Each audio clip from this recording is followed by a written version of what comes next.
Good morning. Good morning, everyone. I hope you had a great morning with the first breakout session. I'm excited to be here. Before I begin, I just want to say thank you to Dr. Paul Osteen for welcoming me to speak on behalf of Hope Through Healing Hands. It's an honor and a privilege to be here with each of you, and we're really appreciative of this unique opportunity. Make sure these don't fall. For the past 16 years, over 3 presidential administrations, I've been called to the front lines of advocacy, which will be the focus of my remarks this morning. I'd like to consider together what is advocacy, why does it matter, and how you, medical mission experts, can uniquely contribute to lending your voice for vulnerable populations around the world. And on a larger scale, what is the role of the United States? What is our duty and responsibility as a nation? And how can we affect change if we choose to? I actually faint at the sight of blood, so I can't even watch some of these presentations. I have to leave. But nonetheless, I too have been called to the front lines of global health. I'm not operating on patients, but I am passionate about how we provide health care, not just for dozens or hundreds or thousands of patients, but how do we care for millions of patients, particularly in developing nations. So first, what is advocacy? For some, it is simply raising awareness for the 800 million people who lack access to clean water worldwide. Others are concerned for the 1 out of 3 people who suffer from malnutrition, a pandemic, if you will, around the world. In my organization, as you saw with Kim Paisley in Haiti, we shot that just a couple months ago. Hope Through Healing Hands has been focusing on the 1 out of 39 women in sub-Saharan Africa who will die from complications of pregnancy and childbirth this year, who simply lack access to contraceptives for healthy timing and spacing of pregnancies. We know the facts, we know the statistics, and those in this room uniquely have the stories to match. Advocacy for some is simply sharing quantitative facts with qualitative, often anecdotal stories to the world to raise philanthropic dollars, which is one beautiful and charitable way to advocate for others. But another, perhaps less practiced form of advocacy is taking those facts, those statistics, and those stories, not just to friends, families, and potential donors to an organization, but to congressional leaders, representatives, senators, the White House. This is a political, justice-oriented form of advocacy. But let me be clear, it is religiously nonpartisan. This advocacy is done regardless of the person or the party in office. This advocacy is championing the protection of U.S. funding for foreign assistance, which has saved and continues to save the lives of millions. Over the past 3 administrations, we've blazed the trail among all nations as the most generous, the most giving country in the world for the world's poorest. So why does it matter? Let me tell you a bit of that story. So for the past few years, the Kaiser Family Foundation and others have polled Americans nationally asking, how much of the U.S. budget do we spend on foreign aid? And Kim actually told us before in the video if you were watching. Over 50% of Americans believe that we spend 25% of the U.S. budget on discretionary funding for foreign assistance. But in reality, it's less than 2/3 of 1%, less than a penny to the dollar. Of the $4 trillion that we spend of the U.S. budget, less than $8.5 billion goes to global health efforts. And what have we done with that 1% contribution for health in developing nations over the course of our generation, over the past 25 years? We have made history. We are halfway to ending poverty, disease, and deaths worldwide. So let's look at a few of those numbers. Rich Stearns beat me to the punch yesterday. He has had a few of these already. Let's look at poverty. Over the past 25 years, we've cut poverty worldwide actually by 74%. If we look at the statistics of people living between 1990 and 2015 living on $1.25 a day, the number of people around the world living on that income has dropped by over half, from 36% to less than 15% of the population. But if you look at the numbers of people living on $1.90 per day, which is what we show here, the decline is even greater. Approximately 1.9 billion lived on less than $1.90 a day in 1990, compared to a projected 702 million in 2015. That's a 74.1% decline in 25 years. And that, in my mind, is nothing short of a miracle. But there are other miracles. Over the past 25 years, we have cut worldwide child mortality in half, as Rich Stearns mentioned as well. And as you see here, the number of children dying from pneumonia, diarrhea, malaria, HIV/AIDS, and other illnesses has decreased from 12.4 million people in 1990 to 5.9 million deaths in 2015. These statistics are even more impressive, taking into account the population increase during this same time period. Over the past 25 years, we've also cut worldwide maternal mortality rates in half. In 1990, more than 586,000 women died from complications in pregnancy and childbirth, like hemorrhaging or anemia or preeclampsia, to name a few. But today, it is less than 303,000. Over the past 25 years, we've also cut the number of deaths from tuberculosis in half. In 1990, more than 3 million people died every year from complications related to TB. Today, it's less than 1.5 million. Since 2000, we've cut global malaria in half as well. More than 839,000 people died in 2000 from malaria, and today, thanks to the President's Malaria Initiative, the Global Fund, and other interventions, less than 438,000, who are mostly children, will die from a simple mosquito bite. There's even better news. If you just look at 57 countries in that slice with malaria transmission in 2000, the reduced rate is actually 75%. And finally, it's estimated that more than 7 million deaths have been averted by the immunization programs for over 500 million children around the world, thanks to the funding from the Global Alliance for Vaccines and Immunizations, or Gavi. And perhaps the best story of all, over the past 15 years, we have turned the tide on HIV and AIDS. When President Bush declared HIV/AIDS an emergency in 2002, less than 50,000 people in Africa had access to antiretroviral medications.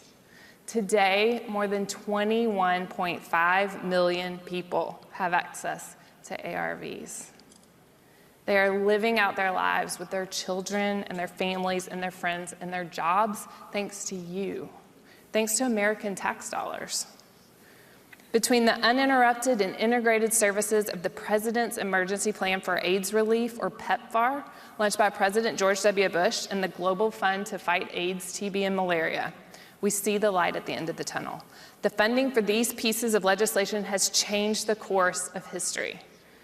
I had breakfast just last month with Ambassador Debbie Birx, who runs PEPFAR, and she estimates that the end of AIDS is only 4 to 5 years away.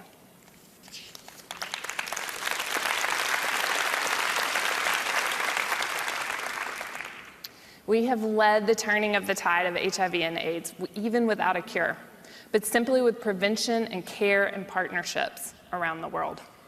And none of this would have been possible in these brief years without the infrastructure of governmental intervention and the will of the Americans taking a stand, sharing the facts, the statistics, and the stories on behalf of those who otherwise would not be heard. So who took a stand? Who offered their voice at a time when HIV/AIDS in the US was deeply stigmatized, particularly by the conservative right, as a disease of homosexuals and drug users? Well, the chair of Hope Through Healing Hands, Dr. and Senate Majority Leader Bill Frist, took a stand, as did Bono, Franklin Graham, Rich Stearns, Secretary Condoleezza Rice, Chief of Staff Josh Bolten, Rick and Kay Warren, Bill and Lynn Hybels, and many brave others. The leadership of these advocates and their constituencies who championed U.S. funding allowed for the historic legacy of the Bush administration, PEPFAR, and the Global Fund. You may or may not know Bono, lead singer of U2, as nothing more than an artist or an Irish rock star. But to me, he's a friend and a zealous, authentic Christian who wakes up in the morning wondering how he can affect change around the world. How can he use his currency of fame, as he puts it, to save lives? When I worked for Bono as his faith outreach director for the One campaign, we would often turn to the language of the Old Testament prophets, both personally and to instill a fire among evangelicals to rethink the critical importance of advocacy for victims of HIV and AIDS. I often turn to Ezekiel. My favorite image was God's breathing life back into the valley of the dry bones in chapter 37, imaging the Lazarus effect across millions of those dying of HIV/AIDS as they had access to ARVs for the first time, putting flesh back onto bones in developing nations around the world. But I've also heeded Ezekiel chapter 22, even today, as we consider foreign assistance writ large in this administration, because the budget for the 1% does remain unpredictable. Ezekiel writes, "The people of the land have practiced oppression, and they have wronged the poor and the needy. I have searched for a person among them who would build up the wall and stand in the gap before me for the land, so they would not destroy it. But I found no one." So who will be that man or that woman to stand in the gap? Will it be us? Will it be someone else? Let me tell you a story about a medical missionary. About 25 years ago, Dr. Senator Frist journeyed on his first medical missions with a missions trip with a couple of saints you may already know, Ken Isaacs and Dr. Dick Furman with World Medical Mission. They traveled to Louis, Sudan, a war-torn village in the midst of conflict and bombing, but they still went to heal the sick and raise the dead and cleanse those, maybe not of leprosy, but possibly with HIV and AIDS, as Jesus called his disciples to do in Matthew 10. And Dr. Frist went back with Dr. Furman year after year. Even as a senator, he would travel there in the guise of a doctor, not as a politician or the Senate Majority Leader, and spend a month to 6 weeks performing surgeries and providing care in the most remote of areas. And when President George W. Bush came into office, a man who had never set foot on the continent of Africa, Dr. Senator Frist had access to the highest office in the land. And he would bring home pictures from these medical missions trips, and he would lay them on the president's desk in the Oval Office. And the president would ask about those pictures, and Senator Frist would tell him the stories of treating 3 persons to a bed in Malawi, in an overrun clinic where there was a death sentence to all because of a single KG virus. He would tell them about a pandemic that was taking the lives of 1 out of 3 people in many sub-Saharan nations. And he would relay personal anecdotes and experiences with the growing number of orphans and vulnerable children in Uganda because death was taking the lives of their parents. These pictures and these stories and these experiences all played a critical role in saving the lives of over 21.5 million people around the world. And this is a perfect example of pure advocacy. So what can you do? How can you join the chorus of advocacy? You are in Guatemala. You're in Malawi, Bangladesh, and India. You are there with these patients for weeks, months, and even years. You know their needs, and you know the solutions. So I'm asking you to go upstream, if you will, of the miraculous work you do as doctors and nurses and service providers and philanthropists, and consider the root of the problem of extreme poverty and the possibility of solving global health and development issues with the magnitude of partnerships, including the leadership of our U.S. government. We know it works. We know we have the possibility of making poverty history, ending mother and child deaths, and ending AIDS, TB, and malaria. We just need a final push of American will to do so. So advocacy is simple, it's easy, and it virtually takes no time at all. It's just an email or phone call away. First, go to house.gov or senate.gov, type in your zip code, and you'll find the email or phone number you need to make a quick 2-minute call or write a brief paragraph to your member of Congress. I would even encourage you to call your members in state office and meet with them just for 15 minutes. Share your stories from the front lines of global health. Let them know about your heroic and courageous work in developing nations and why you care about advocating for U.S. funding to exponentially save the lives of millions. Second, just simply give your congressional representative permission as a leader to vote on behalf of protecting or increasing foreign assistance. Let them know, as a medical missionary or a faith leader, that you want to make sure that we continue to provide full funding, albeit still less than 1% of the U.S. budget, to save the lives of mothers, children, and their families with a mere penny to the dollar. Let them know you support PEPFAR, the Global Fund, nutrition, and maternal and child health. Every account matters. And finally, thank them for their leadership and their support for this funding in this era of fiscal restraint. It's that easy, and it's that simple. And finally, I close with this story from Proverbs 31. When King Lemuel takes the throne, his mother offers him a bit of wisdom as a new ruler. Speak up for those who cannot speak for themselves, for the rights of all who are destitute. Speak up and judge fairly, defend the rights of the poor and needy. The red letters of Jesus, the call of the scriptures, and the definition of religion in James all point to the responsibility and the care of the widow, the orphan, and the refugee, the most vulnerable populations among us. To whom much is given, much is required, and we've been given so much. We are halfway there. We're halfway to ending preventable, treatable disease. We are halfway to ending preventable, treatable deaths. We're halfway to making poverty history. I hope you'll join us. Thank you.